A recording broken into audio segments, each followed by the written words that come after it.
नमस्कार साथियों, Hindi with KD Sharma online platform में आपका हार्दिक स्वागत है। आशा करता हूं कि आप सभी बहुत अच्छे होंगे। देखिए साथियों, हमने कल एसएससी जीडी टारगेट बैच में पहली क्लास प्रारंभ की थी जो थी शब्द विचार पर आधारित। देखिए, शब्द ही ऐसी शक्ति होती है जो किसी भाषा को प्रगाढ़ करती है, प्रबल करती है, उसमें चार चांद लगाती है। उसी क्रम में हमने पहली क्लास में सीखा था कि शब्द होता क्या है और रचना के आधार पर शब्द तीन प्रकार के होते हैं, रूढ़, यौगिक और योग रूढ़।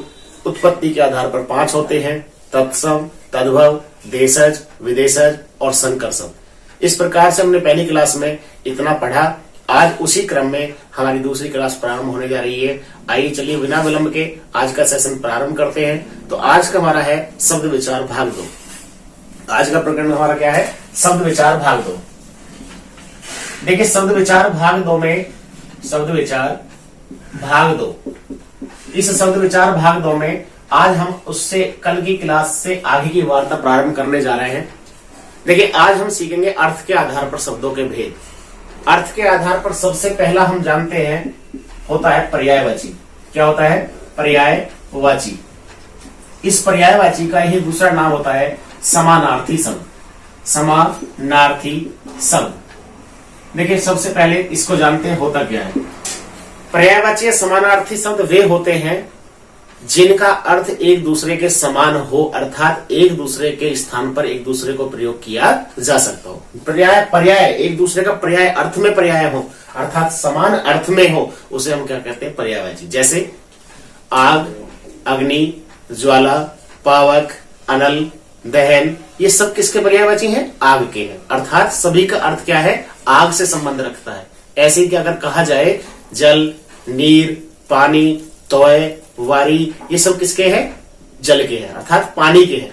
तो पर्यायवाची शब्द वे होते हैं जिनका अर्थ एक दूसरे के पर्याय में लिया जाए, एक दूसरे के सापेक्ष लिया जाए, अर्थात समान अर्थ वाले शब्दों को पर्यायवाची शब्द कहा जाता है। इसके बाद दूसरा है जिसका नाम है, हम काफी दिन से पढ़ते आ रहे हैं, जिसका नाम है विलोम या विपरीत अर्थक शब्द। विपरीत अर्थक शब्द। अब ये क्या होता है? ऐसे शब्द जो एक दूसरे के अर्थ के विपरीत हो, अर्थ के विपरीत हो। जो अर्थ एक देता है उसके अर्थ के विपरीत जो शब्द होता है उसे हम क्या कहते हैं? विपरीतार्थक या विलोम शब्द। इसमें से भी परीक्षा में 1 से 2 प्रश्न अवश्य आता है, कई बार पूछ लेता है कि इस शब्द का विलोम क्या है या इसका विलोम क्या है। देखिए, विलोम शब्द में या विपरीतार्थक शब्द में आपको एक ही बात याद रखनी है कि तत्सम शब्दों का विलोम सदैव तत्सम होगा और तद्भव शब्दों का विलोम क्या होगा? सदैव तद्भव होगा। यदि कहा जाए कि दिवस का विपरीत क्या है? दिवस का विपरीत रात्रि होगा। और यदि कहा जाए कि दिन का विपरीत क्या है, तो दिन का विपरीत या विलोम रात होगा। इस प्रकार से ये बात जानना जरूरी है कि तत्सम शब्दों का विलोम तत्सम होता है और तद्भव शब्दों का विलोम तद्भव होता है। इसी क्रम में अगला है युग्म शब्द। युग्म शब्द ये क्या होते हैं? युग्म का मतलब होता है जोड़ा, अर्थात ऐसे शब्द जो उच्चारण में लगभग समान हो लेकिन अर्थ में बिल्कुल अलग हो। ऐसे शब्द जो उच्चारण में, जिनका उच्चारण लगभग समान हो लेकिन अर्थ में बिल्कुल ही भिन्न हो, ऐसे शब्दों को युग्म शब्द कहते हैं। और ये अभी जो आयोजित हुई थी परीक्षा 15 और 16 अक्टूबर को 4 पालियों में परीक्षा आयोजित हुई थी यूपी पैट की, उसमें भी कई क्वेश्चन ऐसे आए हैं जो युग्म शब्द से दिए थे। उदाहरण स्वरूप समझे, एक शब्द दिया है अनिल और एक दिया है अनल। देखिए, अनल का मतलब क्या है? आग, और अनिल का मतलब क्या है? वायु। इस प्रकार से दोनों क्या है? अपने आपस में युग्म शब्द है। इनका उच्चारण लगभग समान है लेकिन अर्थ में दोनों भिन्न भिन्न। अभी इसी का उदाहरण देखा जाए तो लिख दिया जाए अंश और लिख दिया जाए अंश। तो अंश माने भाग होता है और अंश माने कंधा होता है। इसी प्रकार से लिखा जाए अली और लिखा जाए अली। तो देखिए, सखी में बड़ी की मात्रा लगती है, तो अली माने तो ये तो है सखी और ये अली माने क्या है? भौरा या भ्रमर। इस प्रकार से ऐसे ही लिखा जाए अवधि और लिखा जाए अवधि। ये अवधि जो है ड्यूरेशन है, अर्थात समय है। 5 दिन की अवधि, 10 दिन की अवधि, 100 वर्ष की अवधि। और ये अवधि क्या है? भाषा है। रामचरितमानस किस भाषा में है? अवधी भाषा में। और किसने लिखी है? मूल रूप से तुलसीदास, मूल रूप से वाल्मीकि ने लिखी, और उसी का अवधी भाषा में अनुवाद किसने किया? तुलसीदास ने किया। तो इस प्रकार के जो शब्द हैं ये सभी क्या होते हैं? युग्म शब्द होते हैं, जिनका उच्चारण लगभग समान हो लेकिन अर्थ में अलग हो। ऐसी एक चौपाई आती है रामचरितमानस में, मंगल भमन अमंगलहारी द्रुवहुस दशरथ अजर बिहारी। तो लोग गलत पढ़ देते हैं, अजर कर देते हैं। अजर माने बूढ़ा है और अजर माने अमर है। तो ऐसे शब्दों को हम युग्म शब्द कहते हैं। इसके बाद अगला है अनेकार्थी शब्द। अनेकार्थी शब्द। अब अनेकार्थी शब्द क्या होता है? देखिए, शब्द मैंने कल भी बताया था कि शब्द अपनी परिभाषा, अपना पूरा सार अपने आप में निहित रखता है, अपने आप में समावेश करके रखता है। तो शब्द को पकड़िए, शब्द कह रहा है अनेकार्थी, ऐसे शब्द जिनका अर्थ एक से ज्यादा हो या भिन्न भिन्न अर्थ निकलते हो, एक ही शब्द में बहुत सारे अर्थ छिपे हो, उसे अनेकार्थी कहते हैं। जैसे भी लिख दिया जाए कर, तो कर माने हाथ होता है, कर माने टैक्स होता है, और कर का अर्थ किरण भी होता है। ऐसे ही अगर लिख दिया जाए द्विज, कल ही बताया था, तो द्विज का अर्थ पक्षी भी होता है, द्विज का अर्थ ब्राह्मण भी होता है, और द्विज का अर्थ दांत भी होता है। इस प्रकार से ऐसे शब्द, जैसे आपने खूब सुना है कनक कनकते सौगुनी मादकता अधिकाय, जिसमें अनुप्रास यमक अलंकार है, तो वहां कनक का अर्थ क्या है? यमक अलंकार कहता ही क्या है कि शब्दों की जहां आवृत्ति हो लेकिन हर बार शब्द का अर्थ बदल जाता हो। जब अलंकार की क्लास चलेगी तो बहुत विधिवत तरीके से आपको बताया जाएगा। तो कनक का अर्थ धतूरा भी है, कनक का अर्थ सोना भी है, और कनक का अर्थ आटा भी है। इस प्रकार से ऐसे शब्द जिनका अर्थ एक से ज्यादा होता है उसे हम क्या कहते हैं? अनेकार्थी शब्द कहते हैं। तो अनेकार्थी शब्द समझ में आया। उसके बाद आगे हम देखते हैं, अब आता है विकार के आधार पर शब्द। विकार के आधार पर शब्द।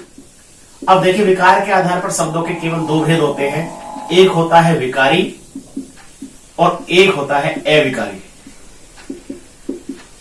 अगर हम विकार का अर्थ जान ले तो हमें पूरा ही काम अच्छा हो जाएगा, सिद्ध हो जाएगा।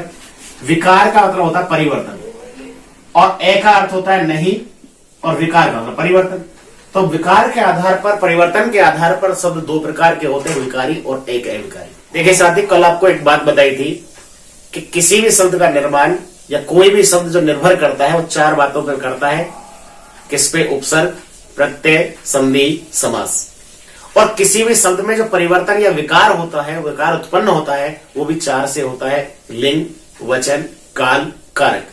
तो ऐसे शब्द जिन पर लिंग, वचन, काल, कारक के अनुसार कोई ना कोई विकार हो जाता हो, उस पर निर्भर करते हो, उसके अनुसार बदल जाते हो, ऐसे शब्दों को हम कहते हैं विकारी शब्द। और ऐसे शब्द जिन पर लिंग, वचन, काल, कारक का कोई प्रभाव ना पड़े, अर्थात उनके अनुसार ना बदले, उसे हम क्या कहते हैं? अविकारी। ए का अर्थ नहीं, जो उपसर्ग रूप में लगा हुआ है, और विकार मतलब परिवर्तन। तो देखिए, इसमें भी चार आते हैं और इसमें भी चार आते हैं। कई बार क्वेश्चन आपसे पूछ लेगा कि अविकारी शब्दों को क्या कहते हैं? तो अविकारी शब्दों को अव्यय भी कहते हैं। ए का अर्थ नहीं और वे का अर्थ खर्च, अर्थात जिन शब्दों में कोई खर्चा ना हो, जो बदलाव ना हो, विकार ना हो, परिवर्तन ना हो, उसे हम क्या कहते हैं? अविकारी कहते हैं। तो विकारी में चार कौन कौन है? सबसे पहला है संज्ञा, दूसरा है सर्वनाम, तीसरा है विशेषण, और चौथा है क्रिया। इसी प्रकार से चार इसमें है। पहला है क्रिया विशेषण, दूसरा है समुच्चय बोधक, तीसरा है विस्मय बोधक, और चौथा है संबंध बोधक। ये आगे पीछे हो सकते हैं, उससे कोई मतलब नहीं है। तो इस प्रकार से शब्द भेद, इन सबको मिला के हम क्या कहते हैं? शब्द भेद। क्या कहते हैं? शब्द भेद। तो शब्द भेद हिंदी में कितने हैं? ये 8 हैं। इसमें ही पूरी व्याकरण हमारी निहित है।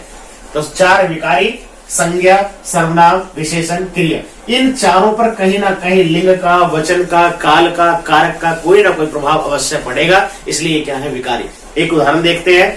अभी संज्ञा शब्द लिखा जाए लड़का, अगर इसका हम बहुवचन बना दें, वचन बदल दें इसका, तो ये हो जाएंगे लड़के।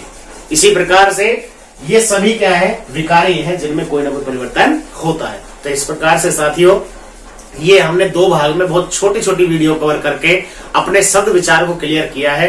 वर्ण विचार, शब्द विचार और वाक्य विचार। यहां से परीक्षा में निश्चित ही प्रश्न आते हैं और बनते भी हैं। तो आपसे उम्मीद करता हूं कि इस वाले टॉपिक के लिए ये वीडियो काफी है। आप एक बार इनको मन से देखिए और नोट्स तैयार कीजिए और इसके आधार पर किसी भी किताब के पीछे जो एक्सरसाइज दी होती है उस पे आप प्रश्न हल कीजिए। यदि फिर भी कहीं दिक्कत आती है तो कमेंट बॉक्स के माध्यम से आप मुझे अवगत करा सकते हैं, अपने प्रश्न पूछ सकते हैं। शब्द विचार में पूरा का पूरा टॉपिक आपका करा दिया है। रचना के आधार पर, उत्पत्ति के आधार पर, अर्थ के आधार पर, विकार के आधार पर, ये सभी प्रकार के शब्द हैं जिनमें से कोई ना कोई प्रश्न आपका अवश्य बनेगा। आशा करता हूं कि आप सभी इसका अध्ययन करके अपना ज्ञानवर्धन करेंगे, ऐसी मैं उम्मीद करता हूं और आप करेंगे, ऐसा मुझे पूर्ण विश्वास है। आपका बहुत बहुत धन्यवाद। Thank you very much.